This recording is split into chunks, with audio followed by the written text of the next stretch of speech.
శ్రోతలకు నా హృదయపూర్వక నమస్కారములు. మన శ్రోతలలో ఒక సోదరి ప్రశ్నను పంపడం జరిగింది.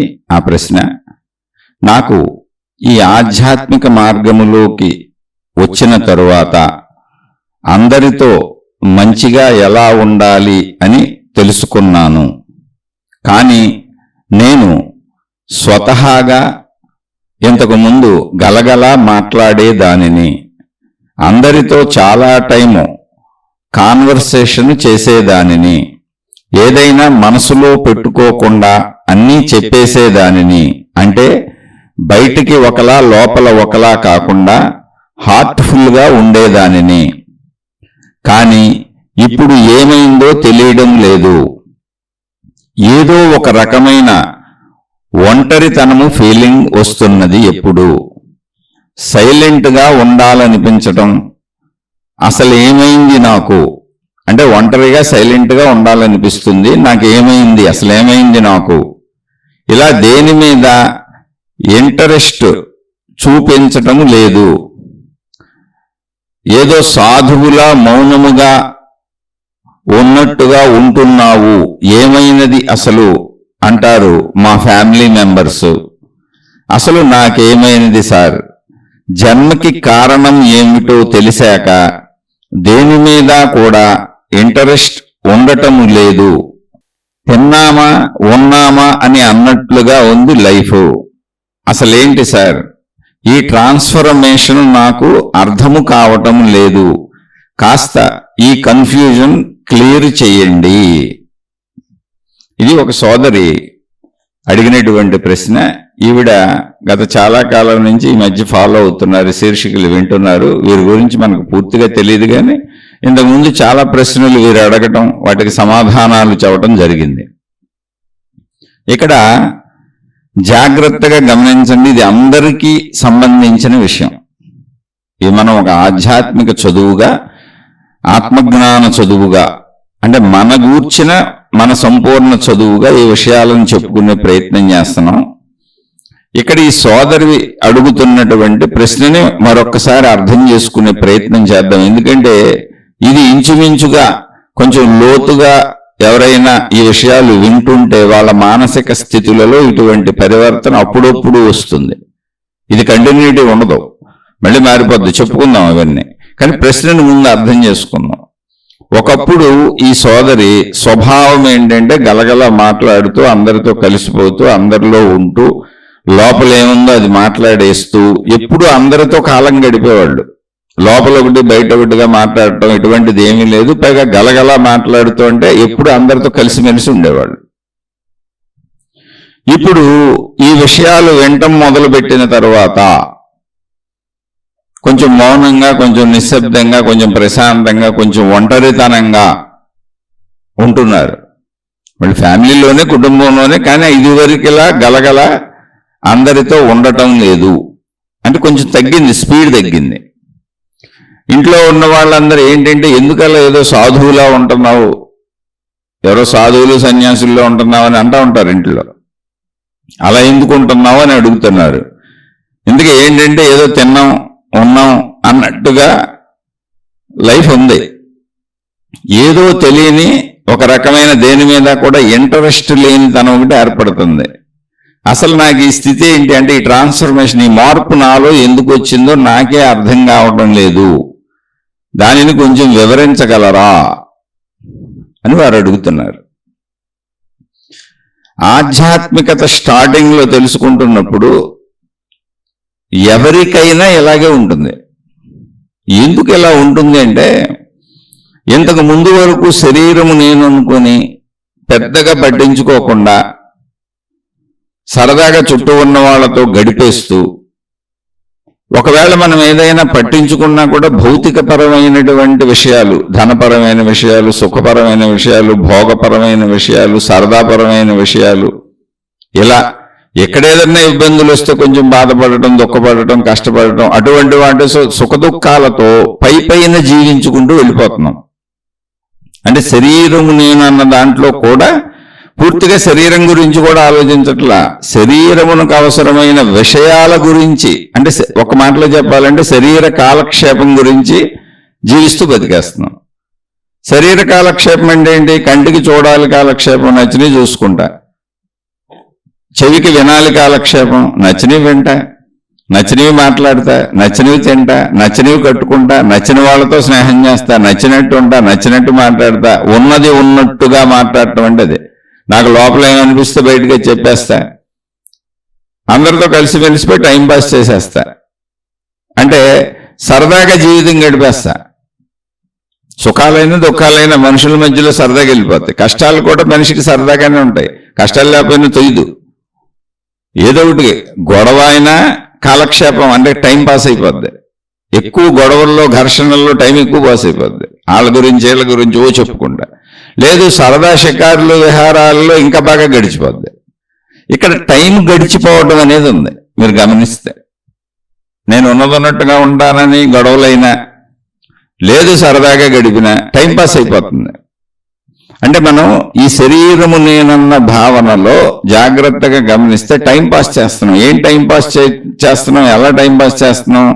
శరీరమునకు అవసరమైనటువంటి, శరీరమునకు ఇష్టమైనటువంటి విషయాలతో టైం పాస్ చేస్తున్నాం.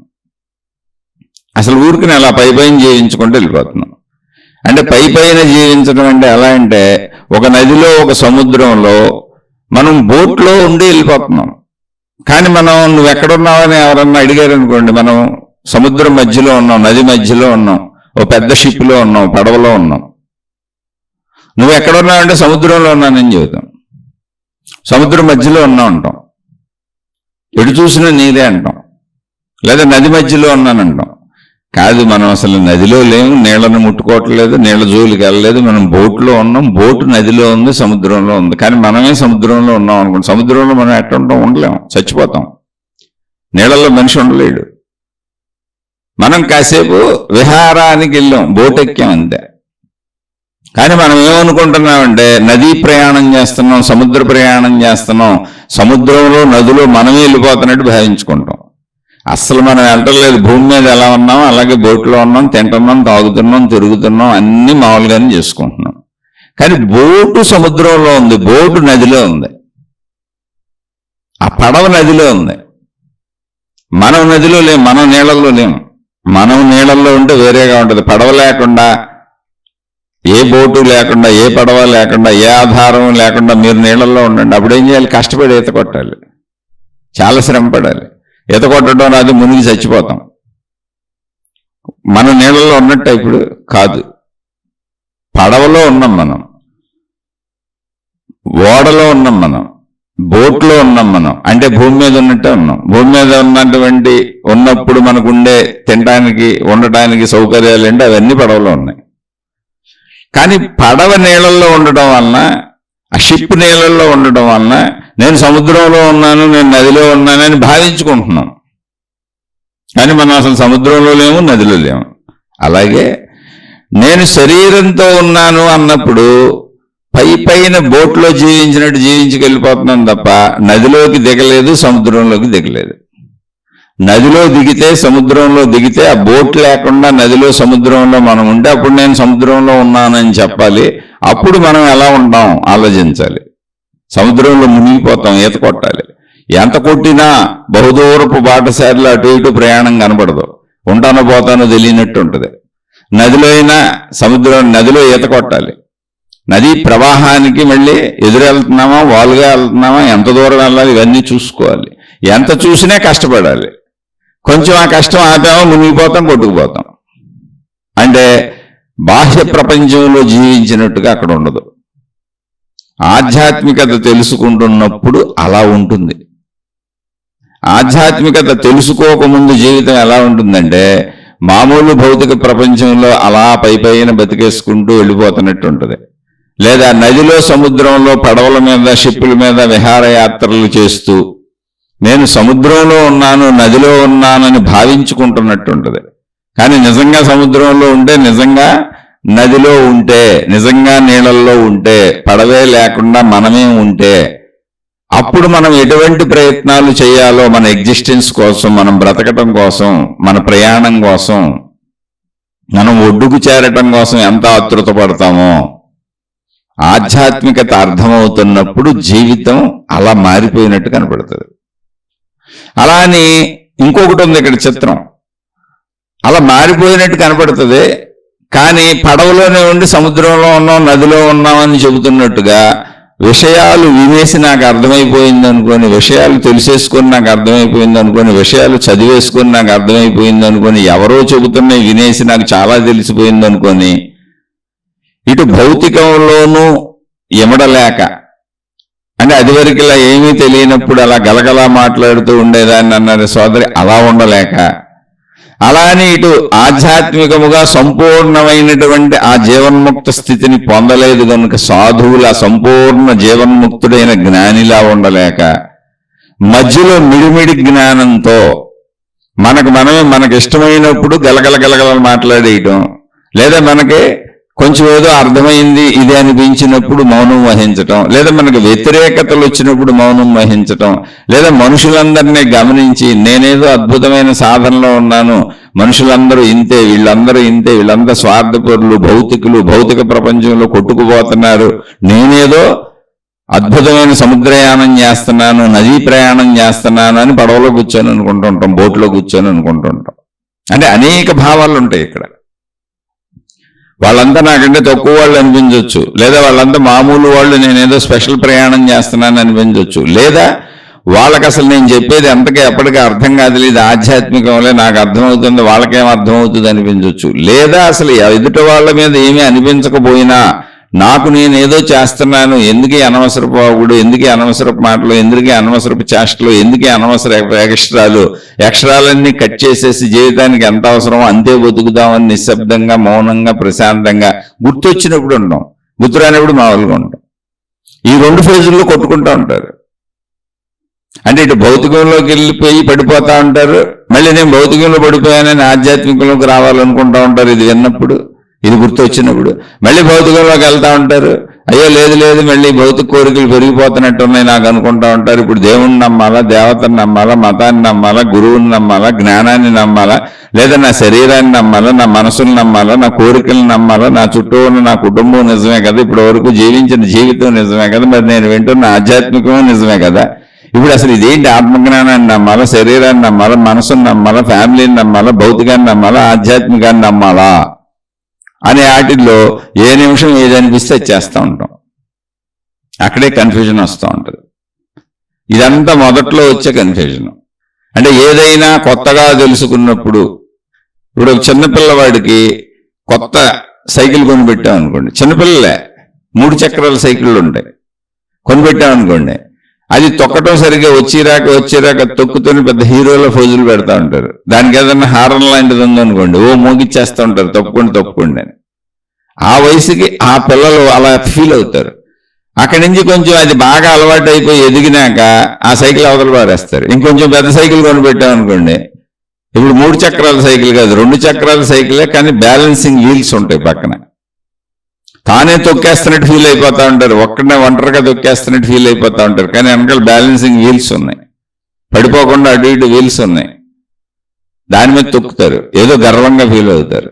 తర్వాత అది అలవాటు అయిపోయినాక అబ్బాయి ఇదేం లేదని దాన్ని పక్కన పడేసి దానికంటే నిజమైన సైకిల్ తీసుకుంటారు. అది కొంచెం అటుపడి ఇటుపడి కింద పడి దెబ్బలు కొట్టుకొని తర్వాత తొక్కడం వచ్చినాక హీరోలాగా ఫీల్ అయిపోతారు, లేదా లేడీస్ అయితే ఒక హీరోయిన్ లాగా ఫీల్ అయిపోతారు. అంటే ఏదో అచీవ్మెంట్ చేసినట్టు. ఇదంతా మనిషి మనసులో ఎప్పుడు మళ్ళీ కొంతకాలానికి అది మామూలు అయిపోతుంది, దానికంటే ఇంకా పెద్దదే. దాని తర్వాత ఒక బండి కొనుక్కుంటారు, బండి తోలతా హీరోలాగా ఫీల్ అయిపోతారు, మళ్ళీ కొన్ని రోజులు తోలినాక అది అలవాటు అయిపోతుంది, తర్వాత దానికంటే పెద్దది కారు. ఇలా ప్రతి విషయంలోనూ ప్రతి పనిలోనూ మొదట కొత్తగా వెళ్ళినప్పుడు మనిషి పాతదానికి కొత్తదానికి మధ్యలో ఒక కన్ఫ్యూజన్ అంటే ఈ విషయాలు అయితే ఇందాక చెప్పుకున్న సైకిళ్ళు, వాహనాలు ఇలాంటి అయితే హీరోయిక్ ఫీలింగ్ వస్తుంది. ఇక్కడ ఆధ్యాత్మికతలో ఒక పక్క హీరోయిక్ ఫీలింగ్ వస్తుంది, ఒక పక్క నిలబడలేకపోతున్నాను పడిపోతున్నానేమో అని ఫీలింగ్ వస్తుంది. పుస్తకాలు చదివి స్టేజీల మీద ఎవరినో గురువులను చూసి, ఎవరెవరినో మహాత్ములు చూసి వాళ్ళు బాగా నిలబడిపోయినట్టున్నారు, వాళ్ళ మనసు స్థిరపడిపోయినట్టుంది, వాళ్ళంత గొప్పగా నేను ఉండలేకపోతున్నానేమో, నేను దేనికి పనికిరానిదేమో అని మళ్ళీ ఎవరికాళ్ళు అన్వయించుకుంటూ ఉంటారు. ఇవన్నీ ఊహలే. దీనికి సామెత ఉంది, దూరపు కొండలు నునుపు అని. నువ్వు ఏ మహాత్ముడిని చూసినా స్టేజ్ మీద అలంకరించుకొని వచ్చాడు, నువ్వు ఏ గ్రంథం ఏ మహాత్ముడి గురించి చదివినా ఆ మహాత్ముడికి సంబంధించిన గొప్పతనాలే రాస్తారు తప్ప రొటీన్ లైఫ్ అందులో ఉండదు.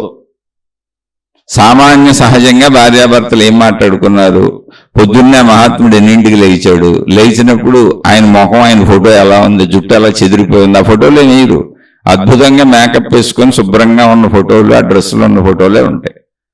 కానీ రొటీన్ లైఫ్లో మనిషి అలా ఉండడుగా. రోజువారీ జీవితంలో మనం ఎలా ఉంటాం, బాత్రూంలో ఎలా ఉంటాం, వాష్రూమ్స్లో ఎలా ఉంటాం, మనం కిచెన్లో ఎలా ఉంటాం, వంట పనులు చేసుకునేటప్పుడు ఎలా ఉంటాం, మామూలుగా అసలు నిద్రపోతున్నప్పుడు ఎలా ఉంటాం, నిద్ర లేవగానే ఎలా ఉంటాం, ఇంట్లో అందరితో కుటుంబ సభ్యులందరితో మామూలుగా కలిసి ఉన్నప్పుడు ఎలా ఉంటాం, ఫంక్షన్లకు వెళ్తున్నప్పుడు బయటికి పెళ్లిళ్ళకో పేరెంటాలకో పెద్ద పెద్ద ఫంక్షన్లకు వెళ్తున్నప్పుడు బయటికి వెళ్ళేటప్పుడు ఎలా తయారయ్యి బయట వాళ్ళకి కనపడతాం. మనమే మహాత్ములైనంతే, గురువులైనంతే, మాతాజీలైనంతే, దైవావతారులని మనం భావించిన వాళ్ళైనా అంతే. వాళ్ళ చరిత్రలైనా అంతే, వాళ్ళ కథలైనా అంతే, వాళ్ళ పురాణాలు ఇతిహాసాలు ఏవైనా రొటీన్ లైఫ్ ఉండదు, అందులో గొప్పతనం ఉంటుంది. అంటే అది తప్పని కాదు. మనం బయటకు వెళ్ళేటప్పుడు తయారవుతున్నాం, నీట్గా తయారవుతాం ఫంక్షన్కి వెళ్ళేటప్పుడు, లేదా అసలు కనీసం మామూలుగా ఇంట్లోంచి బయటకు వెళ్ళేటప్పుడు ఇంట్లో ఉన్నప్పటికంటే బెటర్గా తయారవుతాం. తలతో వేసుకుంటాం, కొంచెం పౌడర్ వేసేసుకుంటాం, ముఖాన్ని చక్కగా నీట్గా తయారు చేసుకుంటాం, మంచి బట్టలు వేసుకుంటాం. ఇంట్లో కూర్చుంటే అలా ఉండవే. ఇప్పుడు బయటకు వెళ్ళే పని లేదనుకోండి, చాలా మంది లెగిసి అసలు అలాగే తిరుగుతూ ఉంటారు, బ్రష్ కూడా చేసుకోరు. ఆడవాళ్ళు మగవాళ్ళు ఓ పెద్ద నైటీలని ఒక పొడుగాటి గౌన్లు వచ్చినాయి ఇప్పుడు అందరికీ. లేదా ఇప్పుడు లేటెస్ట్ ఫ్యాషన్లో చిన్న చిన్న నిక్కర్లు బనీన్లు వేసుకొని ఇంట్లోనే తిరిగేస్తున్నారు ఆడవాళ్ళు మగవాళ్ళు అందరూ. అంటే నేను తప్పు రైట్ అంటలా, బయటకు అలా వెళ్ళంగా, బయటకల్లా జుట్టు ఎరబోసుకొని బ్రష్ చేసుకోకుండా ఎడాపెడా అలా ఉన్నట్టుగా బయట వాళ్ళకి కనపడంగా మనం ఇంట్లో వాళ్ళకి అలా కనపడతాం. అంటే ఏంటి, బయట అనేటప్పటికీ మన సహజత్వాన్ని మారుస్తున్నాం. ఆ మార్చేది బయట సహజత్వం. బయట అందరూ అలాగే ఉంటారు, లోపల ఇంట్లో ఉండేది ఇంట్లో సహజత్వం, ఇంట్లో అందరూ అలాగే ఉంటారు. అయితే మనం ఎప్పుడూ కూడా దూరపు కొండలు నునుపు అంటే ఏంటంటే బయట సహజత్వాన్ని అందరి దగ్గర చూస్తుంటాం. అది ఆధ్యాత్మికత అయినా అది భౌతికమైన, వాళ్ళు దేవుళ్ళైనా గురువులైనా మతములైనా మార్గములైనా మత పెద్దలైనా ఏదైనా మాతాజీలైనా గురువులైనా వాళ్ళ సహజ జీవితాన్ని, రొటీన్ 24 hours జీవితాన్ని మనం చూడం. మన దగ్గరికి వచ్చేటప్పటికి వాళ్ళు తయారై వస్తారు. అలాగే పుస్తకాలు రాయబడినప్పుడు కూడా రొటీన్ లైఫ్ రాయబడదు. రొటీన్ లైఫ్లో ఏముంటుంది, లేచారు, పడుకున్నారు, తిన్నారు, నడిచారు, వాష్రూమ్కి వెళ్ళారు, కాలకృత్యాలు తీర్చుకున్నారు, తెల్లబనీంతో ఉన్నారు, ఎర్రబనీంతో ఉన్నారు, పుట్టుబనీంతో ఉన్నారు, ఇవన్నీ రాస్తారా? ఎలా మాట్లాడారు, కాఫీ తాగారు, టీ తాగారు, అవన్నీ రాయరుగా. అద్భుతాలు, మహిమలు, గొప్పతనాలు, బోధలు, ఏదన్నా విశేషమైన విషయాలే ఉంటాయి. ఎలా మనం పార్టీలకి ఫంక్షన్లకి వెళ్ళినప్పుడు ఎలాంటి విశేషమైనటువంటి వస్త్రములు ధరిస్తామో, లేదా కనీసం ఇంట్లోంచి బయటికి వృత్తి వ్యాపార ఉద్యోగాలకు వెళ్ళేటప్పటికి ఎలా తయారై ఫ్రెష్గా తయారై వెళ్తామో అలా ఉంటాయి పుస్తకాలు, నువ్వు చదివే గ్రంథాలు ఏమైనా సరే, నువ్వు చూసేటువంటి గురువులు, మహాత్ములు, జ్ఞానులు, లేదా భగవద్ అవతారులు అందరి గురించి ఆ పుస్తకాలు కావచ్చు, ఆ మనుషులు కావచ్చు, ఇప్పుడు ఉన్నోళ్ళు కావచ్చు, గతంలో వాళ్ళు కావచ్చు. రొటీన్ లైఫ్ అక్కడ ఉండదు. మీరు ఎక్కడైనా ఏ చరిత్రలో అయినా, మీరు ఎంత దూరమైన వెళ్ళి చదువుకోండి, ఏ చరిత్రలో అయినా దైవావతారులు కానీ, సామాన్యులు కానీ, గురువులు కానీ, మహాత్ములు కానీ ఎవరి గురించి రాసినా ఒక సామాన్య జీవితంగా తిన్నారు, ఉదయం లేచారు, మలమూత్ర విసర్జనలు చేశారు, వాష్రూమ్కి వెళ్ళారు, మూత్రం పోయడానికి ఎంతసేపు పట్టింది, మల విసర్జనకి ఎంతసేపు పట్టింది, భోజనం చేయడానికి ఎంతసేపు పట్టింది, భోజనం చేసినాక వాళ్ళకి పాపం ఇండైజేషన్ ఉంది, చాలా బాధలు పడ్డారు, గ్యాస్ వచ్చింది, మల విసర్జనకి ఎన్నో బాధలు పడ్డారు, అన్నీ రాశారు ఎక్కడన్నా, ఏ పుస్తకాల్లోనే ఉంటాయి. కానీ మన మొత్తం జీవితంలో ఎన్ని పెద్ద ప్రాబ్లమ్స్, మనకి ఎన్నో ఆ శారీరక బాధలు మన ఇబ్బంది పడతా ఉంటాయి. అసలు మనం తినే ఆహార పదార్థాలే మనకి నిత్య జీవితంలో సరిపడవు, చాలా రకాలు సరిపడవు. చాలా మందికి మలమూత్ర విసర్జనలు ఎంతో ఇబ్బందికరమైన విషయాలు ప్రపంచంలో. వాటికి ఎన్నో వ్యాధులు ఉన్నాయి, ఎన్నో బాధలు ఉన్నాయి. కాన్స్టిపేషన్ పేరుతో, జీర్ణాశయ సంబంధ వ్యాధుల పేరులతో అబ్బో ఎన్నో రకాల జబ్బులు, ఎన్నో వైద్యాలు, ఎన్నో మందులు ఎన్నో ఉన్నాయి వాటికి. అవి మామూలుగా వీళ్ళందరికీ ఉండవా? రాయరయ్యాన్ని రాయరు. ఎందుకని? అది ఒక సహజత్వం. అయితే మనం పుస్తకాలు చదివి మహాత్ములను చూసి, బయట వాళ్ళని చూసి, ఎవరినైనా చూసి, ఇప్పుడు నేను చెబుతున్నా మీరు వింటున్నారు, మీరు నా గురించి కూడా అలాగే అనుకుంటారు. ఎందుకంటే నా రొటీన్ లైఫ్ మీకు తెలియదు. నా రొటీన్ లైఫ్లో నేను ఎంత సాధారణంగా ఉంటాను అంటే, అసలు నేను తల దూకోవాలో దూకున్నానో దూకోలేదో అనే విషయం నాకు గుర్తుండదు. అసలు 3-4 రోజులు తలకే దూకోను. ఎందుకంటే నేను జీవితకాలం మౌనం పెట్టుకొని ఇంట్లోనే ఉన్నా, బయటకు వెళ్ళి పని కూడా లేదు. మా ఇంట్లో ఎక్కువ మంది సభ్యులు కూడా ఉండరు. నా భార్య, నేను, మా అత్తగారు, 3 ఫ్లోర్లు ఇల్లు మాది. ఒక ఫ్లోర్లో మా అత్తగారు నా భార్య ఉంటారు, పక్క రూమ్లోని. మళ్ళీ ప్రతి ఫ్లోర్లోనూ కొంచెం ఎక్కువ విశాలమైన ఇల్లే, 2-3 గదులు ఉంటాయి, మళ్ళీ వరండా అన్నీ ఉంటాయి. నేను విడిగా ఒక ఫ్లోర్లో ఉంటాను. అంటే ఇవన్నీ గతంలో మాకు ఆఫీసులు ఉన్నప్పుడు అవసరం కోసం కట్టుకుంటాం జరిగింది. తర్వాత నేను జీవితకాలం మౌనం పెట్టుకొని అన్నీ వదిలేశాను. మా అమ్మాయి చదువుకోవడానికి వెళ్ళిపోయింది, ఎంఎస్ పూర్తి చేసేసుకుంది, వచ్చింది. ఇప్పుడు ఈ మధ్య ఇంట్లో ఉంటుంది. త్వరలో ఆమె కూడా పెళ్లి చేసుకుని వెళ్ళిపోద్ది. ఆ ఉంది కాబట్టి కొంచెం పై ఫ్లోర్లో ఇంకో మనిషి ఉన్నట్టు కనపడుతున్నారు. మా అబ్బాయి ఆల్రెడీ ఇక్కడ లేడు, ఎక్కడో కేరళలో ఎన్ఐటీలో చదువుకుంటున్నాడు. ఇంట్లో ఉండేది మేమే, 3 అంతస్తులు ఇల్లు, అసలు చప్పుడు కూడా ఉండదు, ఎవరి అంతస్తులు వాళ్ళు ఉంటాం. నేను అసలు తలదూకున్నానో లేదో నాకు తెలియదు. చాలాసార్లు మా వాళ్ళు చెబుతూ ఉంటారు తలదూకోమని. తెలియదు అంటే నేను మర్చిపోయి ఏదో ఆధ్యాత్మికతలో వెళ్ళిపోయి కాదు. అసలు నాకు బయటకు వెళ్ళే పని లేదు, నన్ను ఎవరు అడిగేవాళ్ళు లేరు, చేసేవాళ్ళు లేరు, నేను ఒక్కడే ఉంటాను. కాఫీలు, టీలు, టిఫిన్లు అన్నీ నేనున్న ప్రదేశానికి వస్తే ఒక్క భోజనానికి మాత్రమే ఇంట్లోకి వెళ్తాను, కుటుంబ సభ్యుల దగ్గరికి వెళ్తాను. అది కూడా మధ్యాహ్నం పూట ఒకసారి. నేను భోజనం చేసేది మధ్యాహ్నం ఒకసారి. వయసు 55 సంవత్సరాలు వచ్చింది. అలానే భోజనం చేసేది ఒక్కసారి అంటే ఇంకా ఒక పూట తిని ఉంటున్నాను అనుకోబోకండి, చాలా తింటాను. ఉదయం ఫ్రూట్స్, రకరకాల నట్స్ తింటాను, సాయంత్రం మళ్ళీ ఫ్రూట్స్, రకరకాల నట్స్ తింటాను, మధ్యలో మజ్జిగలు తాగుతాను, కాఫీలు తాగుతాను, టీలు తాగుతాను. తిండి అలా సాగుతూనే ఉంటుంది. అనేక రకాల బాధలు, వ్యాధులు నా శరీరానికి ఉన్నాయి. అసలు ఈ స్పీచ్లు వింటున్న మీరు, ఇవన్నీ వింటున్న మీరు బయట నన్ను చూస్తే గుర్తుపట్టలేరు. గుర్తుపట్టలేకపోగా అసలు ఇవన్నీ చెప్తే ఇతనేంటో నమ్మరు కూడా. ఎందుకంటే నా ఫోటో ఎలాగో లేదు, నా బొమ్మ ఎలాగో లేదు, నేను ఎవరో తెలీదు. మీరు ఇతనే ఒకవేళ చెప్తున్నాడు ఇవన్నీ అని ఎవరికన్నా చెబితే మీరు నమ్మను కూడా నమ్మరు. ఎవరెవరు నమ్ముతారంటే గతం నుంచి నేను తెలిసిన వాళ్ళు ఎవరైనా, నన్ను ఓ 25-30 ఏళ్ళ నుంచి నేను తెలిసిన వాళ్ళు ఉన్నారు. వాళ్ళు నా సాదాసీదా జీవితాన్ని చూశారు, అంటే నా కట్టు బొట్టు తీరు తెన్ను అన్ని చూశారు. వాళ్ళు నమ్ముతారు అంతే, కొత్త వాళ్ళు ఎవరు నమ్మరు అసలు. ఇప్పుడు వినేవాళ్ళందరూ కూడా మీరు రోడ్డు మీద చూస్తున్నటువంటి, అంటే మీకు తెలిసి మీరు రోడ్ల మీద చూస్తున్నటువంటి, ప్రపంచంలో చూస్తున్నటువంటి మీకు తెలిసిన ఏ గురువులతోనో, ఏ సాధువులతోనో, ఏ మహాత్ములతోనో పోల్చుకుంటూ ఉంటారు మనుషులు నన్ను. లేకపోతే మీరు గురూజీ అని, స్వామీజీ అని నాకు నమస్కారం మామూలు బెటరు. ఎందుకంటే అసలు నన్ను చూస్తే మీరు నమస్కారమే బెటరు. ఎందుకంటే కనీసం మామూలు మనుషులలో ఓ మంచి బట్టలు వేసుకొని తిరిగే వాళ్ళకి కూడా కనపడను, కనీసం జుట్టు శుభ్రంగా దూకున్న వాళ్ళకి కూడా కనపడను. అయితే ఇవన్నీ నాకు వైరాగ్యపు చేష్టలు కాదు. అసలు వైరాగ్యమే లేదు నాకు, వైరాగ్యం అనేదే లేదు నాకు. నా పిల్లలంటే ఇష్టం, నా భార్య అంటే ఇష్టం, నాకు ఎవరైనా స్నేహితులు ఉంటే, ఒకప్పుడు ఉండేవాళ్ళు మనుషులంటే చాలా ఇష్టం నాకు. ఇప్పుడు ఈ సోదరు చెప్పినట్టు నేను నిరంతరం గలగల మాట్లాడుతూనే ఉండేవాడిని చిన్నప్పటి నుంచి.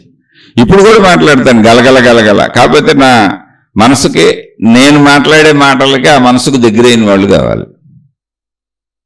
ఆ గలగల మాట్లాడటం అనేది నాకు అలవాటు లేకపోతే మీతో శీర్షికలు కూడా మాట్లాడినాక ఇంత గంటలు అలా చెబుతాను. అసలు నాకే ఆ స్వభావం ఉంది, నాకు ఇష్టం కూడా. అలా మనుషులతో ఉండటం ఇష్టం, మనుషుల్లో కలిసి ఉండటం ఇష్టం. ఇవన్నీ నాకు చిన్నప్పటి నుంచి ఇష్టం. నాకు నిజంగా మనుషులు ఉంటే రాత్రి పగలు నిద్రపోను కూడా నేను. అంటే ఒకప్పుడు కాలం అంతా అలాగే గడిచింది. నా 51 సంవత్సరం వరకు అలాగే గడిచింది కాలం అంతా. నిత్యం నాతో ఎప్పుడు మనుషులు ఉంటానే ఉంటారు, పగలో రాత్రి మాట్లాడుతూనే ఉంటాను, గలగలా మాట్లాడుతూనే ఉంటాను. ఆ సోదరు చెప్పినట్టు లోపలే ఉందో బయటకు అది మాట్లాడటమే, అదేం పెద్ద విషయం ఏం కాదు. అదొక సహజ స్వభావం. సరదాగా ఉండటం ఇష్టం, ఇప్పుడు కూడా సరదాగా ఉంటాను. సినిమాలకు వెళ్ళటం ఇష్టం, బయట తిరగటం ఇష్టం, మనుషులతో ఉండటం ఇష్టం, విహారయాత్రలు ఇష్టం, పుణ్యక్షేత్ర యాత్రలు ఇష్టం, అన్ని రకాల సరదాలు ఇష్టమే, తప్పు చేయను అంతే. నేను ప్రపంచంలో ఎన్ని సరదాలు ఉన్నాయో అన్ని సరదాలు ఇష్టమే, అన్ని ఇష్టమే, అన్ని చేసుకుంటానే వచ్చాను నేను అసలు ఆధ్యాత్మికతని ఎక్కడ సీరియస్నెస్ లేదు నా దగ్గర. అసలు నన్ను నమ్మరు కూడా ఎవరు. కానీ నా చుట్టూ ఉన్న అందరినీ గమనించాను. ఆధ్యాత్మిక అనగానే, సాధన అనగానే, కొంచెం ఏదో తెలిసిందనగానే, కొద్దిగా ఏదో మనుషులు 2-3 వాళ్ళని అనుసరిస్తారనగానే సీరియస్ గా ఫేసులు పెట్టి పెద్ద పెద్ద గురువులు అయిపోయినట్టు, మహాత్ములు అయిపోయినట్టు, వేషధారణలు మార్చేసి, పద్ధతులు మార్చేసి, స్టైల్ మార్చేసి, డ్రెస్సులు మార్చేసి, విధానాలు పెట్టేసి, ఇంకా చిత్ర విచిత్రాలు. ఇక అది ఎంత దూరం అంటే మతాల వరకు వెళ్ళిపోయింది. అంటే ఒక మతాన్నే స్థాపించుకుంటూ వెళ్ళిపోయారు, ఒక విధానాలనే స్థాపించుకుంటూ వెళ్ళిపోయారు, ఒక సామాన్యత నుంచి మొదలై. అంటే ప్రజలందరికంటే మేము సపరేట్, మేము సిద్ధాంతాలు తయారు చేస్తాం, వాటిలో విధానాలు, పద్ధతులు, మీరు ఎలా జీవించాలో మేము చెప్పేస్తాం, అదేగా మతం. అంటే నేను విమర్శించట్లా, దాన్ని మనం గొప్పదనుకుంటున్నాం. ఆధ్యాత్మికతలో కాదు, మనుషులందరితో, మనుషులందరి మధ్య సహజంగా బతకటమే అదే గొప్పది. అయితే స్టార్టింగ్ లో ఇటువంటి వాళ్ళందరినీ చూడటం వలన, ఇలాంటి పుస్తకాలు చదవటం వలన, అంటే ఒక ప్రత్యేకతలు మాత్రమే ఉంటాయి పుస్తకాల్లో, సహజత్వం ఉండదు. ఓ ప్రత్యేక విశేషమైనవి ఉంటాయి. అలాగే విశేషమైన డ్రెస్సులు, విశేషమైనటువంటి విధానాలు, విశేషమైనటువంటి పద్ధతులు, అంటే ఒక సహజత్వానికి భిన్నంగా ఆధ్యాత్మికత, దైవత్వము, మతము, ప్రార్థనాలయాలు, మత విధానాలు, ఆచార సాంప్రదాయాలు, మత పెద్దలు, గురువులు, మహాత్ములు, వీళ్ళందరూ రొటీన్ ప్రపంచానికి భిన్నంగా వేరైనటువంటి వేషభాషలలో కనబడుతూ ఉంటారు. సాధకులు, అనేక మంది సాధనలు చేసేవాళ్ళు. ఇది దానివల్ల మనకు ఏదో ఒక భిన్నత్వం ఏదో ఉంది, అంటే మనిషి సహజ జీవితానికి భిన్నమైనది ఏదో ఉందనిపిస్తూ ఉంటుంది. అక్కడ సహజమే, భిన్నమైనది ఏమీ లేదు, ఉన్నది అందరూ మనుషులే. అదే శరీరం, అదే మనసు, అదే బుద్ధి, అదే అహంకారం, అదే జీవితం, ఉన్నది ఒకటే శరీరం. ఆ శరీరంతో జీవించే జీవితమే, అదే భౌతికం, అదే ఆధ్యాత్మికం, అందులో ఉన్న అదే ప్రాణశక్తి. భౌతికానికి ఉపయోగపడే అదే ప్రాణశక్తి, భౌతికానికి ఉపయోగపడేది అదే అహంకారం, భౌతికానికి ఉపయోగపడేది అదే మనసు, భౌతికానికి ఉపయోగపడేది అదే శరీరం, భౌతికానికి ఉపయోగపడేది అదే మొత్తం జీవితం. అలాగే ఆధ్యాత్మికానికి అదే ఉపయోగపడేది. ఇందులో ఆధ్యాత్మికత, భౌతికమైన వేరు చేసుకోవటానికి ఏమీ లేదు. ఇక్కడ మనం గమనిస్తే ఋషులు, మునులు, యోగులు, ఈ విధానాలంతా వచ్చినప్పుడు వాళ్ళు సపరేట్ గా కనపడ్డారు అన్నప్పుడు, పూర్వకాలపు విధానాలలో ఎప్పుడో ఋషులు, ఎప్పుడో మునులు, ఎప్పుడో యోగులు, 1000 సంవత్సరాల వెనకాల జీవన విధానం అది. కానీ కుటుంబ జీవితాలు జీవించారు, అందరూ వివాహాలు చేసుకున్నారు, వాళ్ళకి పిల్లలు ఉన్నారు, పిల్లల్ని కన్నారు, ఏం తేడా లేదు, ధర్మయుతంగా జీవించారు అంతే. అందరూ మంచిగా జీవించారు, ధర్మంగా జీవించారు. మంచిగా ధర్మంగా జీవిస్తూ దేహపరమైన, అంటే శరీరపరమైనటువంటి అన్ని విషయాలను చేసుకుంటూ సమయం మిగిల్చుకొని, అసలు ఈ శరీరం ఏంటి, దీని పనితీరేంటి, మనసు ఏంటి, దీని పనితీరేంటి, బుద్ధి ఏంటి, దీని పనితీరేంటి, అహంకారం ఏంటి, దీని పనితీరేంటి, నాకు ఇన్ని భావాలు ఎందుకు పుడుతున్నాయి, ఇలా నేను ఎందుకు ఉన్నాను, నాలో తప్పు ఆలోచనలు ఎందుకు వస్తున్నాయి, మంచి ఆలోచనలు ఎందుకు వస్తున్నాయి, అసలు వీటన్నింటికి మూలమైన, కదలికలకు మూలమైన ప్రాణశక్తి ఏంటి, ఈ పుట్టుకేంటి, ఈ చావేంటి, మధ్యలో శరీరంలో గడిచిపోవటం ఏంటి, మన చుట్టూ ఉన్న సృష్టి ఏంటి, ఈ సృష్టిలో మనకు అవసరమైనటువంటి ఇన్ని రకాలన్నీ ఉంచబడటం ఏంటి, ఇవన్నీ పరిశీలించి, వాటిని పరిశీలించడం అంటే ఉన్నవే తెలుసుకున్నారు, కొత్తగా ఆవిష్కరించేది ఏమి ఉండదు, ఆల్రెడీ ఉన్నాయి అక్కడ అన్ని. వాటిని అర్థం చేసుకునే ప్రయత్నం చేశారు, అదే చదువు. అలాని భౌతిక జీవితం వదిలేయాలి ఎవరో. మీరు మొత్తం మనందరం, మీరు ఎవరైనా చూడండి, ఇప్పుడు మీరు ఎక్కడికైనా ఏ ప్రార్థనాలయానికైనా వెళ్ళి మీరు ఏదన్నా చేయించుకున్నారనుకోండి, ఏ పూజో ఏ అర్చనో, మీ గోత్రం ఏంటని అడుగుతారు. మీరు గోత్రం పేరు చెప్తారు. గోత్రం పేరేంటో తెలిసి అది ఒక ఋషి పేరు. ఫలానా ఋషి తాలూకా మేము, ఆ ఋషి యొక్క సంతతి మేము, వారసులు మేము అని. అలా ఋషులు, మునుల యొక్క, ఆ యోగుల యొక్క పేర్లు మనకే గోత్రాలుగా వచ్చినాయి ఇక్కడ. అలా అనేక చోట్ల, అనేక మతాలలో ఆ ముందు తరాల వాళ్ళ తాలూకాని ఎక్కడైనా ఎవరైనా ఇక్కడ గోత్రం అని పిలవచ్చు, ఇంకో చోట ఇంకో దాంతో పిలవచ్చు. అంటే ఇదంతా ఎందుకు చెబుతున్నానంటే, మీరు సహజ జీవితానికి భిన్నమైనదేదో ఉందని ఆ భిన్న వేషధారణలను చూసి, వాళ్ళ యాక్షన్స్ను చూసి, వాళ్ళ పద్ధతులను చూసి, వాళ్ళ విధానాలను చూసి, వాళ్ళ వేష భాషలో వాళ్ళు ఉండే తీరుతెన్నులు పైన చూస్తే, మీరు ఏదో కోల్పోయాం, వాళ్ళు ఏదో పొందేశారు, మనం ఏదో పొందలేదు అనిపిస్తుంది. ఎవరో ఏదో పొందేసింది లేదు, మనం పొందంది లేదు. ఆల్రెడీ ఆత్మ జ్ఞానము, ఆత్మ సాక్షాత్కారము, మోక్షము, ఆత్మశక్తి అని చెప్పబడేది ఏదైనా ఒక శక్తి ఉంటే అది ఆల్రెడీ ఎప్పుడూ ఉన్నదే, ఎప్పుడూ ఉన్నది. దాన్ని కొత్తగా మనం కనుక్కునేది ఏమీ లేదు, ఉన్నదే అది.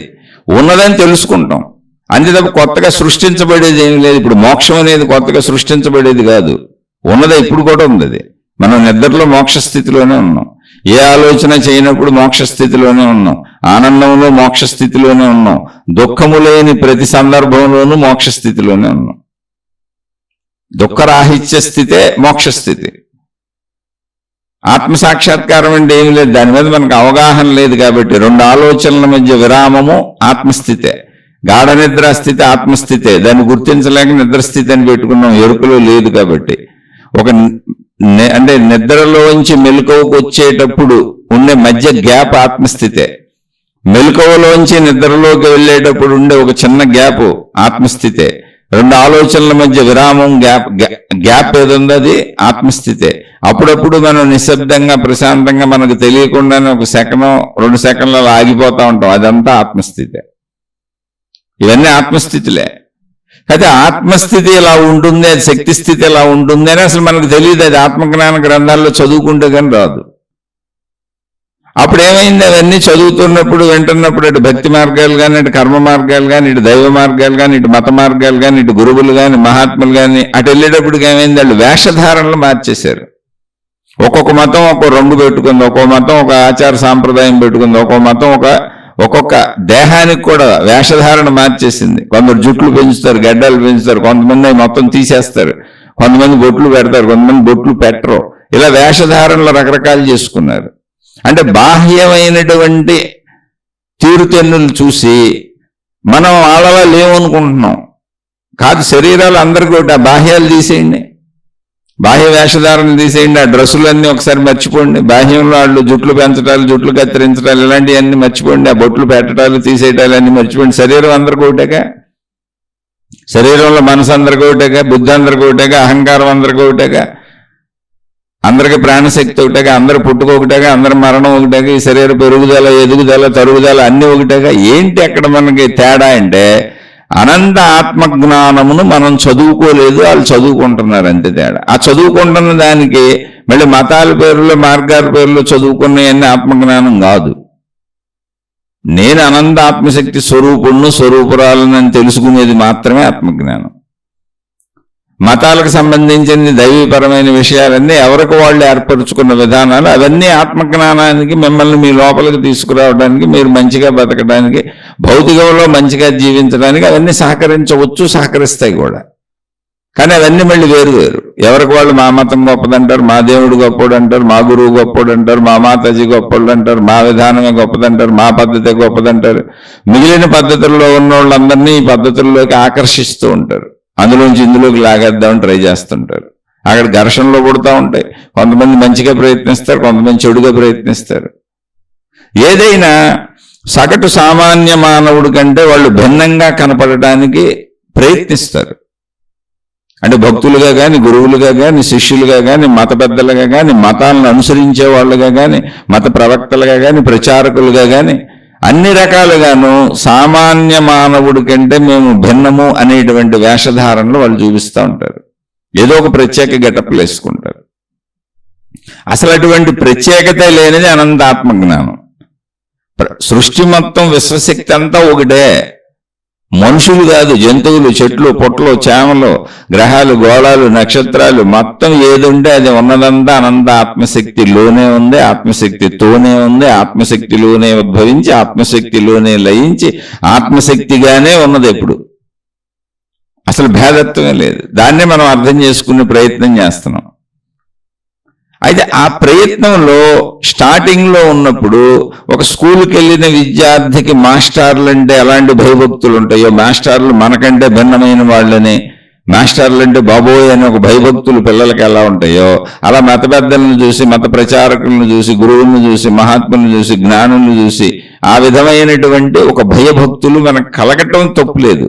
కానీ మాస్టర్లు అయిన వాళ్ళందరూ ఒకప్పుడు విద్యార్థులే, వాళ్ళు కూడా మనలాంటి మనుషులే. వాళ్ళు ఇంతకు మనకు ముందు నేర్చేసుకున్నారు, ఇప్పుడు మనకు చెబుతున్నారు, వాళ్ళే స్కూల్లో మాస్టర్లు. అంతే తప్ప వాళ్ళకి మనకి ఏ భేదత్వం లేదు. గౌరవం ఉండటంలో తప్పు లేదు, కానీ భేదత్వం ఉందనుకుంటే నువ్వు దాన్ని పొందలేవు. ఇప్పుడు ఏమవుతుంది, మనం స్టార్టింగ్లో తెలుసుకుంటున్నప్పుడు ఏదో కొత్త సబ్జెక్ట్ అర్థమవుతుంది మనకి. నేను శరీరం మాత్రమే కాదు, నా మనసు ఇది, నేను అనంత ఆత్మశక్తిని, సృష్టి శక్తిని, విశ్వశక్తిని, దైవశక్తిని, అలా ఎవరికి ఎలా అర్థమైతే ఆ భావనలో.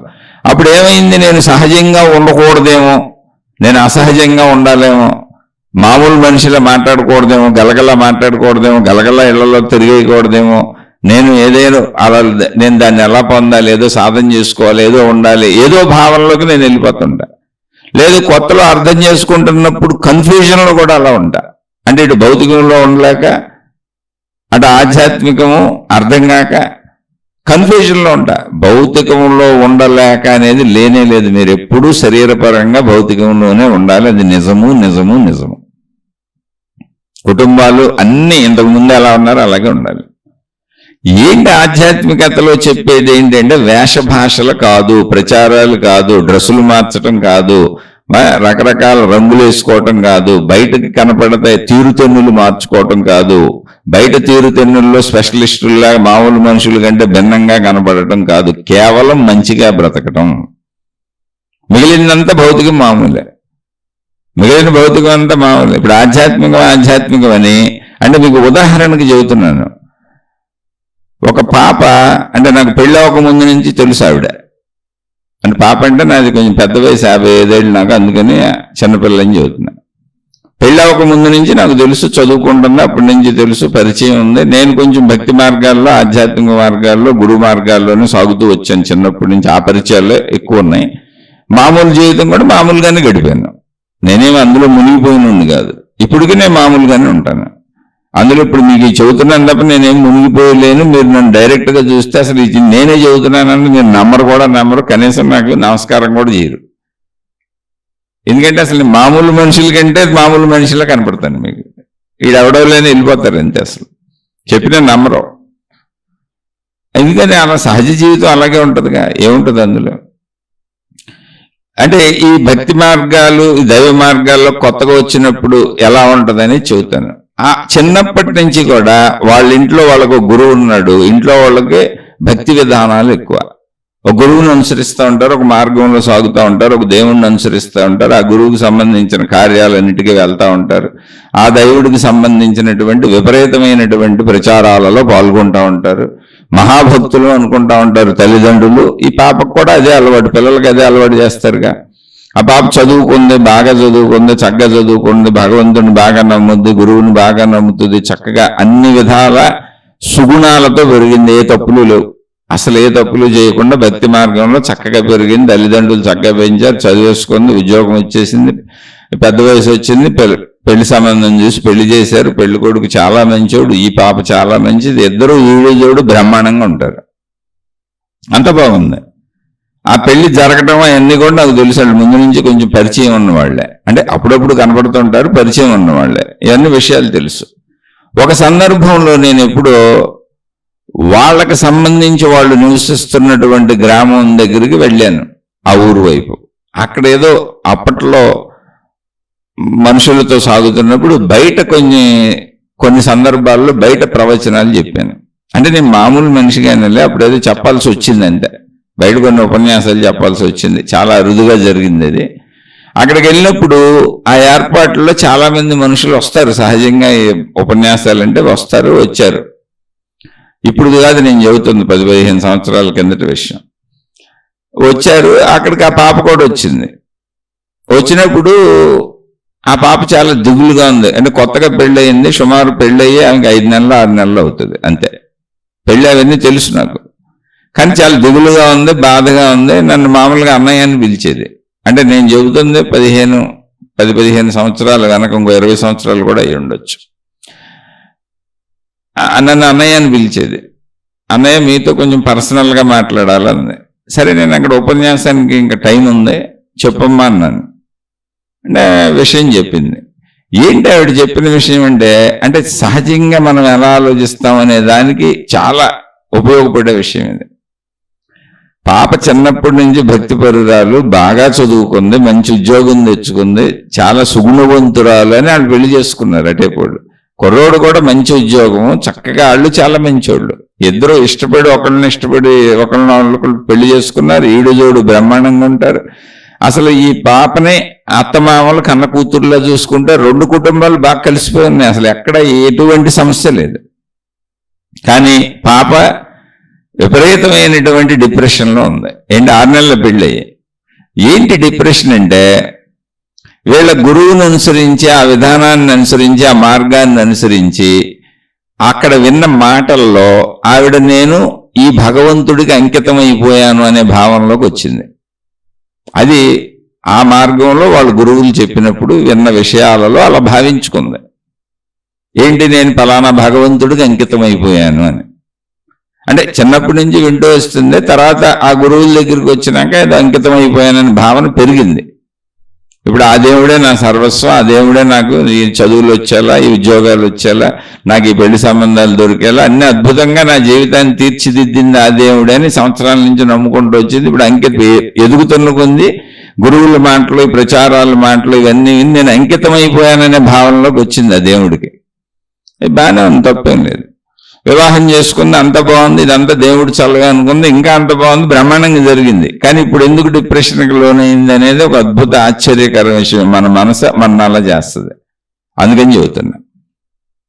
ఏం జరిగిందంటే ఆవిడికి ఇప్పుడు భర్త అంటే చాలా ఇష్టం.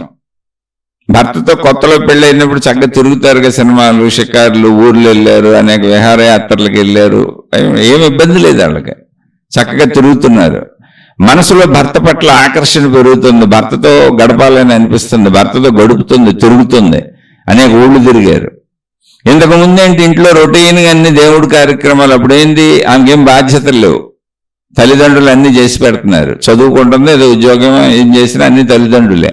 అందుకని ఎక్కువసేపు దేవుడి పుస్తకాలు చదువుకొని దేవుడి ఆ గురువుకి సంబంధించిన ఆ పూజలు, ఆ విధానాలు, ఆ పద్ధతులు, ఆ దేవుడి అన్ని పాటించుకునేది ఎక్కువ టైం. ఆ గురువు చెప్పినవన్నీ చేసేది, ఆ సాధనలన్నీ చేసుకునేది. ఇప్పుడు ఏమైంది, ఆ సమయం తగ్గి భర్త మీద మనసులో ఆకర్షణ పెరుగుతుంది. పైకి ఊళ్ళు తిరిగారు పెళ్ళైన కొత్తలో, మరి సమయం ఇంకా తగ్గుద్ది కదా.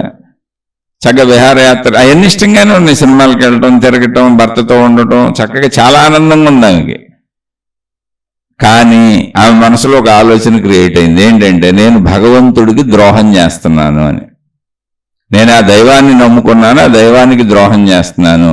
ఆ దైవాన్ని నమ్ముకునేలా నన్ను ప్రోత్సహించి నన్ను నడిపించిన గురువు ఉన్నాడు, ఆయన ప్రత్యక్షంగా. ఆ ప్రచారకులు, ఆ దైవ ప్రచారకులు, నా గురువుకు ద్రోహం చేస్తున్నాను అనే ఇప్పుడు లోపల భావన వచ్చింది. ఒక పక్క భర్త బ్రహ్మాండంగా చూసుకుంటాడు, అత్తమామలు బ్రహ్మాండంగా చూసుకుంటారు, ఇంట్లో వాళ్ళు బ్రహ్మాండంగా చూసుకుంటారు, అన్ని పరిస్థితులు సూపర్గా ఉన్నాయి. కానీ ఇప్పుడు ఆయనకేంటి, భర్తతో గడుపుతుంటే నేను భగవంతుడికి ద్రోహం చేశాను, గురువుకు ద్రోహం చేశాను అనిపిస్తుంది నాకు. ఎందుకని అంటే, ఇంతకు ముందులా భగవంతుడితో సమయం ఎక్కువ గడపలేకపోతున్నాను. ఏం చేసేదో ఆ సాధనలో, క్రియలో, ఏదో కొన్ని పారాయణలో, చిన్న చిన్నవి, పెద్ద పెద్దయ్యా. అప్పుడు ఖాళీ కాబట్టి ఒక్కతే ఉండేది కాబట్టి అన్ని చేయగలిగింది. ఇప్పుడు భర్త వచ్చినాక శారీరక కోరికలు తీర్చుకుంటున్నప్పుడు కొత్త అనుభూతి కలిగింది, కొత్త ఆనందం కలిగింది, కొత్త ఆకర్షణ కలుగుతుంది. ఎప్పుడు భర్తను చూడాలనిపిస్తుంది, భర్తతో ఉండాలనిపిస్తుంది, భర్తతో మాట్లాడాలనిపిస్తుంది. ఇప్పుడు గురువు దేవుడు తగ్గిపోయారు. ఇదంతా నాకు ఒక మోసంగా, భర్తనే వెనక వెళ్ళటం, భర్తనే ఆరాధించటం, భర్త మధ్యలోకి రావటం, భర్తని ప్రేమించటం, భర్తతో గడపాలనిపించటం, దేవుడికి గురువుకి ద్రోహంలో ఫీల్ అయిపోతుంది. ఇప్పుడు ఆయనకి అలా అది ఫీల్ అయ్యి కొన్నాళ్ళకే డిప్రెషన్లోకి వెళ్ళిపోయింది. ఎందుకు వెళ్ళిపోయింది, ఎందుకు ఇలా అయిపోతుందో భర్తకు తెలియదు, చుట్టూ ఉన్న వాళ్ళకి తెలియదు, ఎవరికి బయటికి చెప్పట్లేదు. ఆ పాప పరిస్థితి అది. ఆ విషయాన్ని నాకు పర్సనల్గా చెప్పింది. నా మానసిక స్థితి ఇదేని. అంటే ఇప్పుడు ఏం చేయాలి, ఏం చెప్పాలి వీళ్ళకి? ఇప్పుడు గ్రంథాలన్నీ ఇలాగే చెబుతున్నాయి. అంటే కాపురాలు చేసుకోండి అని గ్రంథాల్లో రాయరుగా. దేవుడు విశేషతలు రాస్తారు, జ్ఞానం రాస్తారు, మంచిగా ఉండమని రాస్తారు, ధర్మంగా ఉండమని రాస్తారు, సాధనలు ఎలా చేసుకోవాలో రాస్తారు. రొటీన్ లైఫ్లో కాపురాలు చేసుకోండి ఇవన్నీ గ్రంథాలు ఎందుకు రాస్తారు? ఇప్పుడు చాలా మంది గురువులు వివాహాలు చేసుకొని, పెళ్లిళ్ళు చేసుకొని, పిల్లలను కానీ గురువులు అయిన వాళ్ళు ఉన్నారు. చాలా మంది దేవుళ్ళకి దేవతలు, భార్యలు, పిల్లలు ఉన్నారు. వీళ్ళందరూ కాపురాలు చేశారని కదా అర్థం. కానీ ఈ గ్రంథాల్లో ఉండవుగా.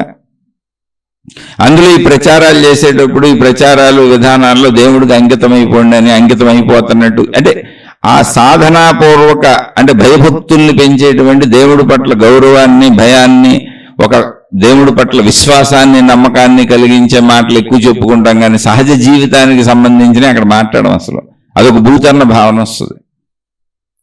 కానీ సహజ జీవితం ఎప్పుడు అలాగే ఉంటుంది, ఎవరికైనా దేవుళ్ళకైనా అలాగే ఉంటుంది, మనకైనా. ఇప్పుడు దైవావతారులుగా నీకు చరిత్రలు ఉంటాయి.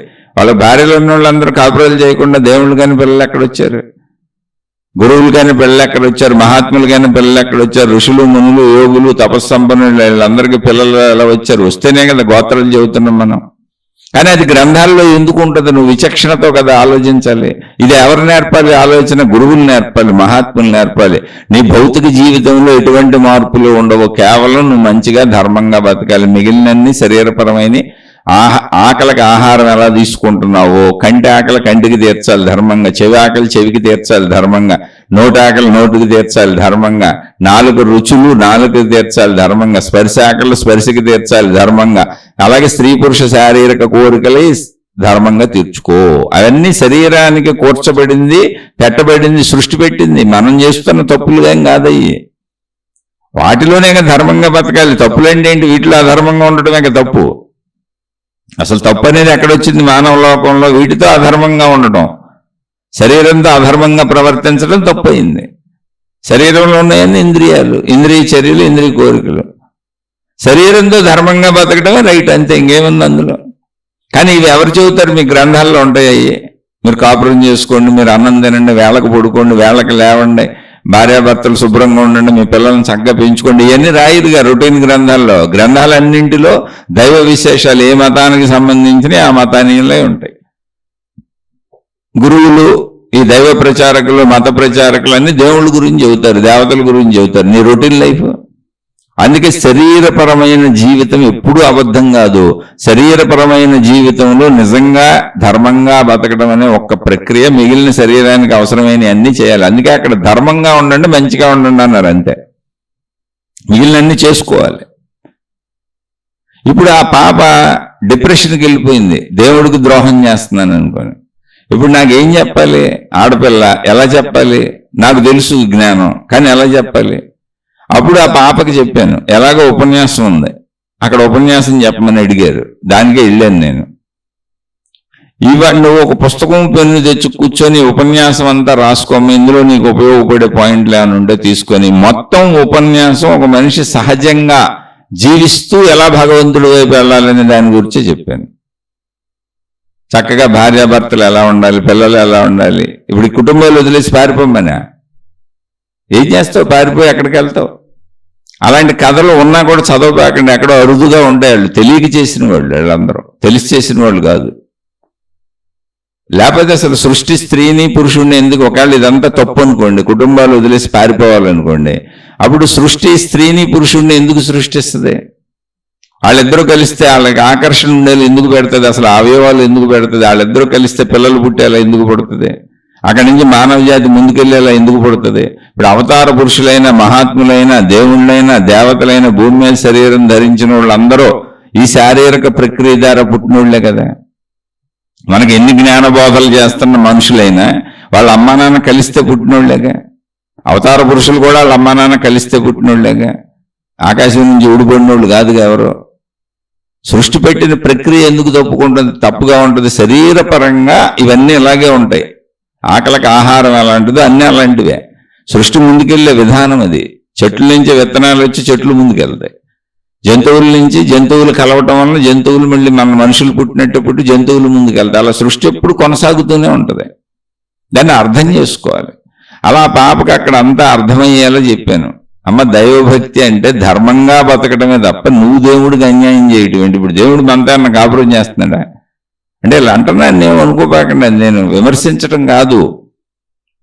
దేవుడు అనేది ఒక పవిత్రత, దేవుడు అనేది ఒక దివ్య శక్తి, మొత్తం సృష్టి శక్తికి కారణమైనటువంటి శక్తి.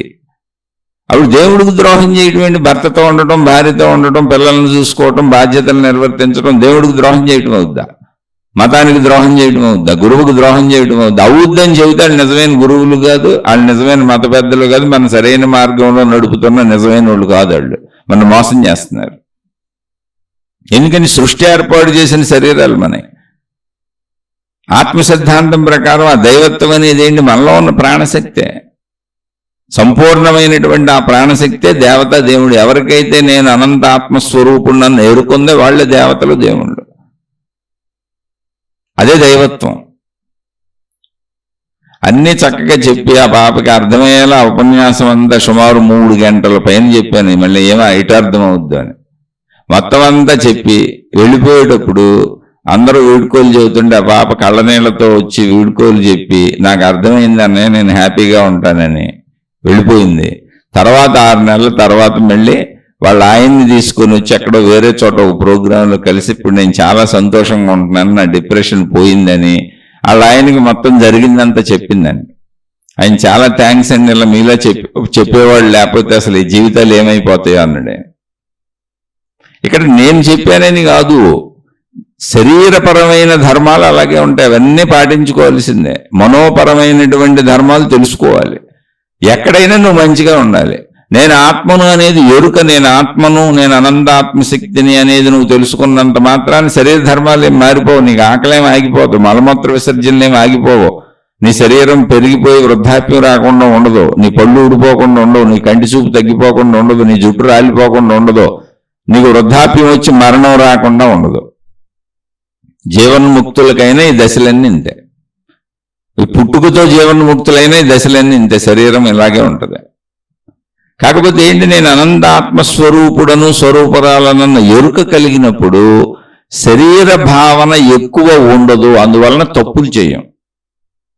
సింపుల్ అంతే. ధార్మిక జీవితం అంటే ధర్మపరమైన జీవితాన్ని గడుపుతాం. ఇది కుటుంబ జీవితాల్లోకి వెళ్ళిపోయి మనం కుటుంబ జీవితం గడిపేస్తూ సహజ సామాన్యమైనటువంటి భావాలలో గడిపేస్తూ ఏదో నామమాత్రపు దేవుడు, ఏదో మతం, ఇంట్లో ఉన్న దేవుణ్ణి, ఆచార వ్యవహారాలను పాటించుకుంటూ భౌతికమైనటువంటి సంపూర్ణ జీవితాన్ని గడుపుతూ మధ్యలో ఆధ్యాత్మికత, ఆత్మజ్ఞానం అనేటువంటి విషయాలు కొంచెం డెప్త్గా లోతుగా వెళ్ళి తెలుసుకున్నప్పుడు దైవ విషయాలైనా ఆత్మజ్ఞాన విషయాలైనా చిన్న కన్ఫ్యూజనల్ స్టేట్ ఒకటి మనిషికి వస్తుంది. అదొక స్తబ్దతని, నిశ్శబ్దతని తెస్తుంది. కొంతకాలం అలా ఉంటుంది. తర్వాత మళ్ళీ అవన్నీ అయిపోయినాక మళ్ళీ మామూలు శరీరము, తీరుతెన్నులు ఇవన్నీ ఒకటే, ఏం ఉండదనేటువంటి స్థితి అర్థమవుతుంది. అది అర్థం అవడానికి కొంత టైం పడుతుంది. ఎందుకంటే దీన్ని ప్రత్యేకంగా ఒక ఇంపార్టెంట్ విషయంలాగా తీసుకుంటున్నాం మనం ఇప్పుడు ఆత్మజ్ఞానాన్ని, దైవీతత్వాన్ని. శరీరానికంటే గొప్పదిగా దాన్ని భావించి తీసుకుంటున్నాం తెలుసుకోవటం కోసం, వింటున్నాం, ప్రత్యేక శ్రద్ధ పెడుతున్నాం.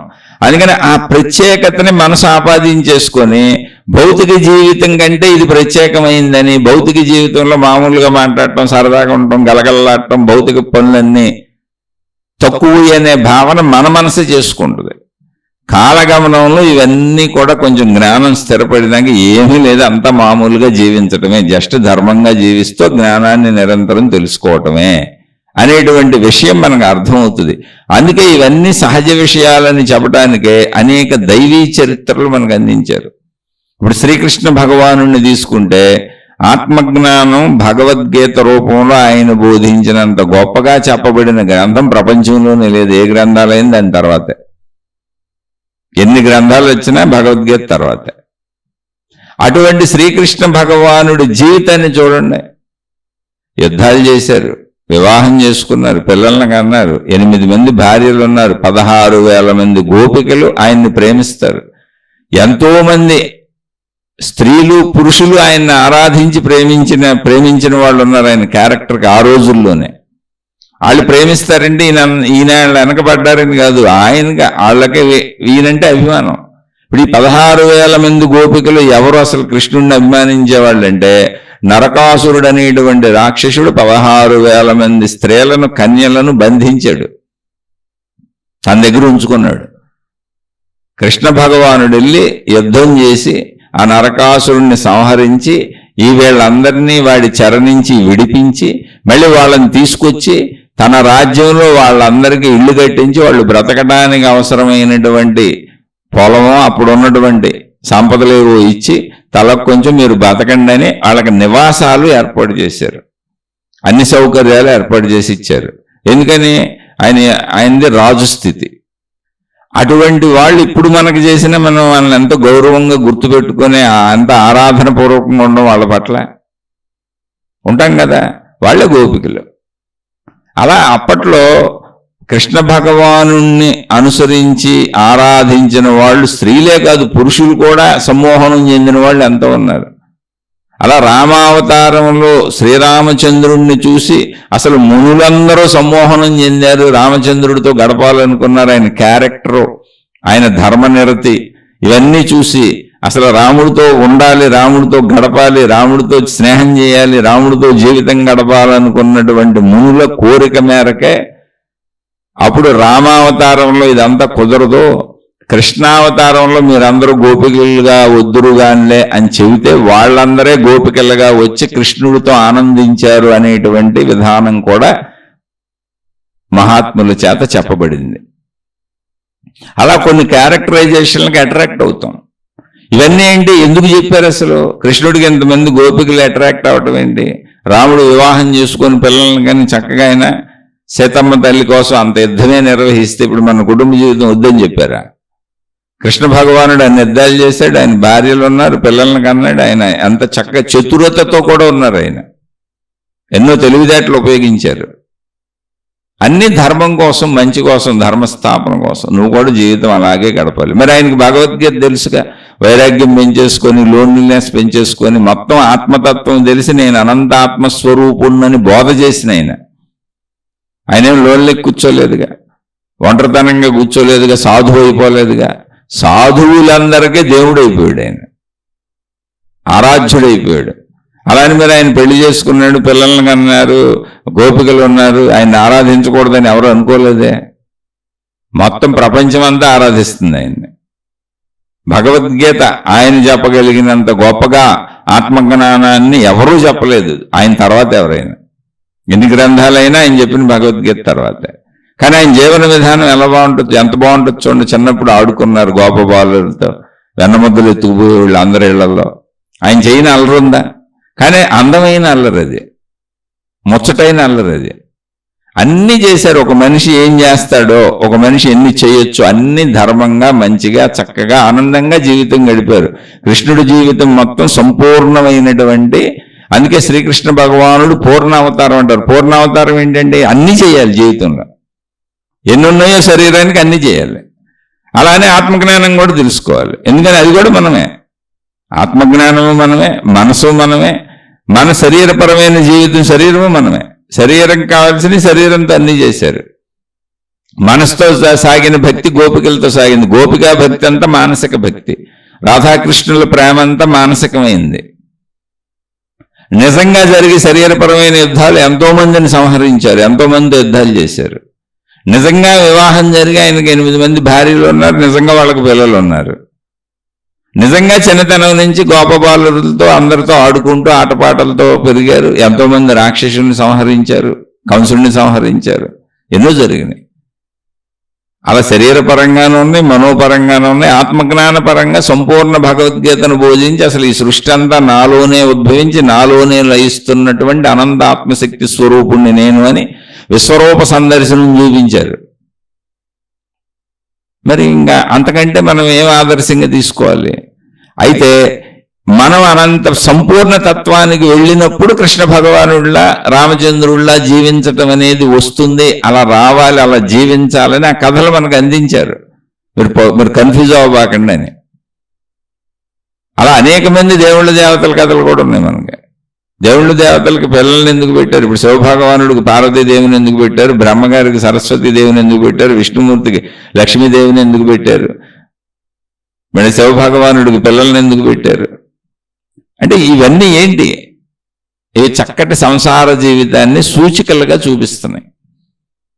అలా పూర్వపు ఋషులు, మునులు, యోగులందరికీ పిల్లలు ఉన్నారు. అలా సంపూర్ణ జీవితాన్ని, శరీరపరంగా సంపూర్ణ జీవితాన్ని గడుపు, మనోపరంగా సంపూర్ణ జీవితాన్ని గడుపు, ఆత్మజ్ఞానపరంగా సంపూర్ణత్వాన్ని గడుపు. తెలుసుకో, సంపూర్ణ జీవితాన్ని తెలుసుకో, నీ యొక్క సంపూర్ణతను మొత్తం తెలుసుకో. అదే పూర్ణావతారం, కృష్ణావతారం. అంతే తప్ప శరీరం, ఆత్మతత్వం తెలుసుకుంటే శరీరం ఎగిరిపోదు.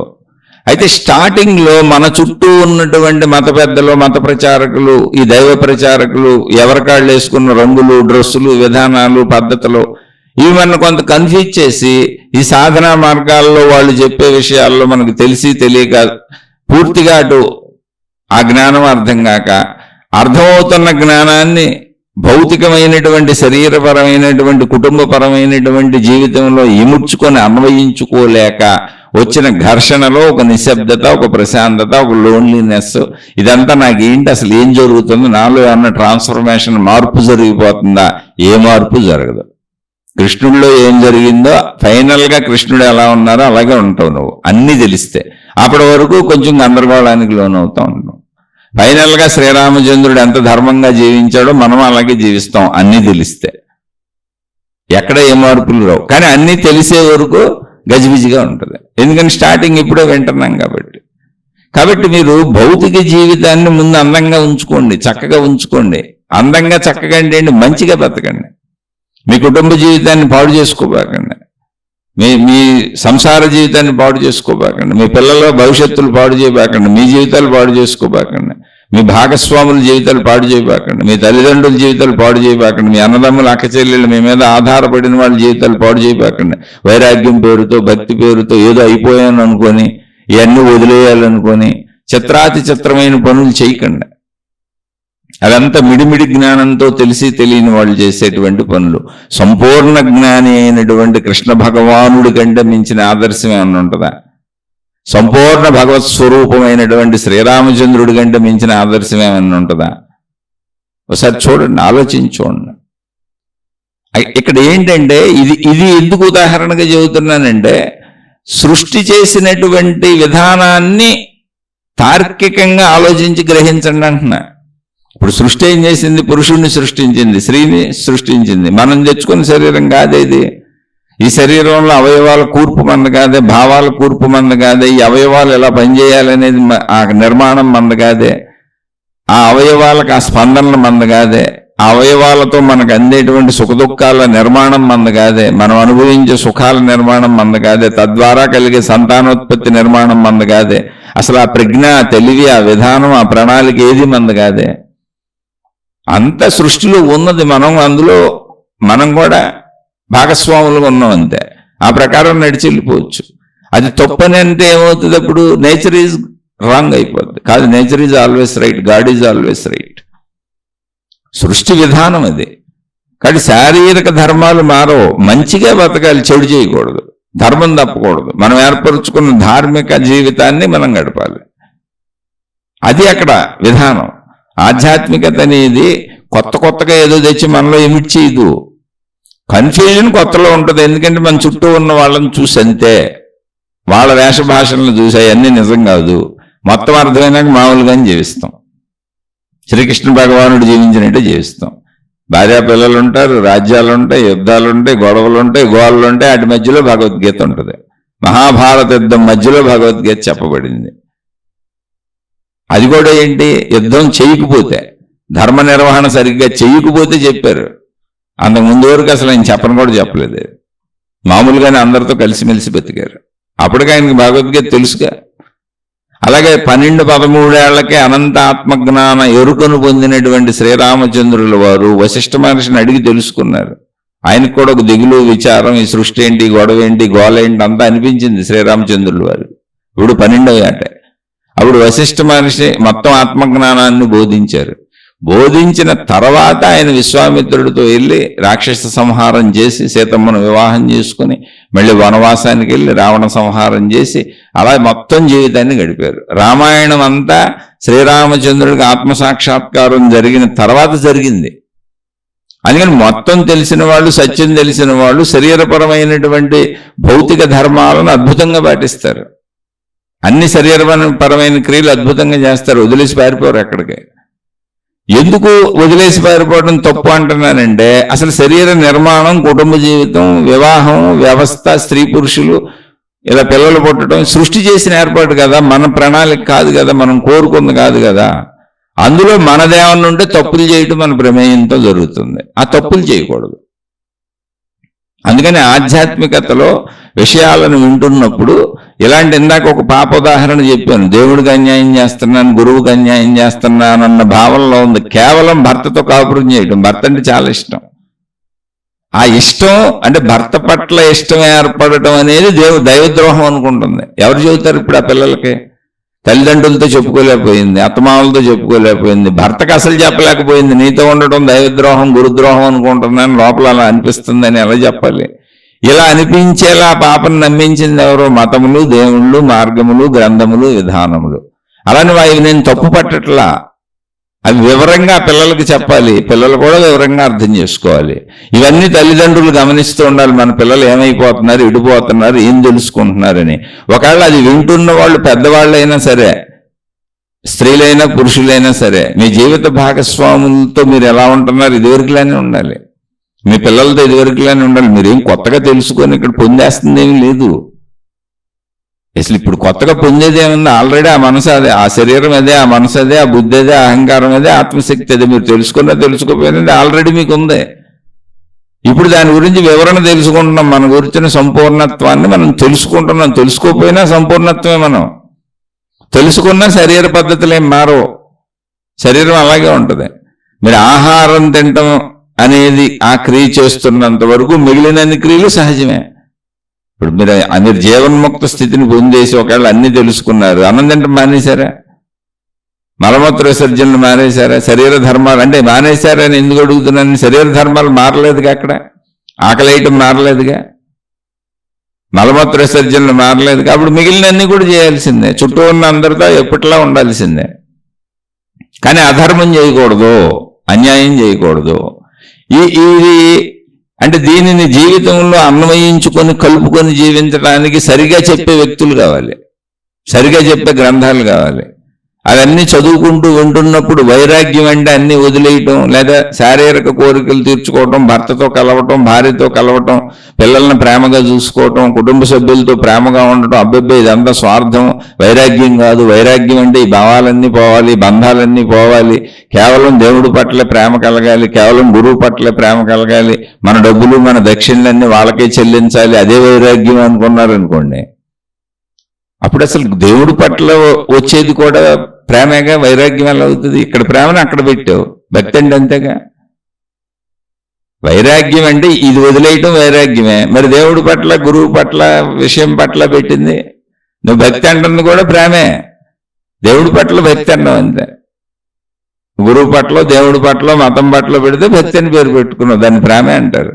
అది భర్త పట్ల ఉంటే ప్రేమ అన్నాం, పిల్లల పట్ల ఉంటే వాత్సల్యం అన్నాం.